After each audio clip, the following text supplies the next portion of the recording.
Hello everyone. Sankranti పండుగ అంటేనే పల్లెటూరు అనేసరికి గుర్తు వచ్చేది ముగ్గుల పోటీలు, కోలాటాలు, కోడి పందాలు అండ్ పిండి వంటలు. ఇంకా చెప్పాలంటే పల్లెటూరు అనేసరికి మనకి చాలా గుర్తొస్తాయి. అలాంటిది ఇంత జాలీ నేను మిస్ అవ్వకూడదు కదా.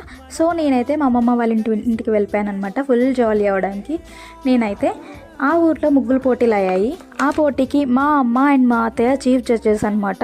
వాళ్ళిద్దరు స్కోర్ టై అయ్యేసరికి నా స్కోర్ కూడా వాళ్ళు తీసుకున్నారు. అలా కాంపిటీషన్ కంప్లీట్ అయ్యాక కోలాటాలు అయ్యాయి. చిన్నపిల్లలు అయితే చాలా బాగా ముద్దుగా డ్యాన్సెస్ అయితే వేశారు. ఇంకా మాకు ఎంజాయ్మెంట్ చాలక దీవాళీ కూడా సంక్రాంతి రోజే మేము సెలబ్రేట్ చేసుకున్నాం. ఫైనల్లీ డే మొత్తం బాగా చిల్ అయ్యాం, గ్యాప్ లేకుండా. ఇంకా ఎక్కడో లోట్ అయిందని అనిపించింది. సో ఎండ్ ఆఫ్ ద డేకి మా కజిన్స్ అందరం ఒక దగ్గర కూర్చొని అందరం హౌస్కి కూడా చాలా బాగా ఆడాము.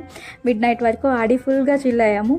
ఇంకా మాకైతే ఈ సంక్రాంతి డే ఇలా. మీ ఇంట్లో కూడా ఎలా జరుపుకున్నారో కామెంట్ చేయండి. Yeah, that's it for today. Bye.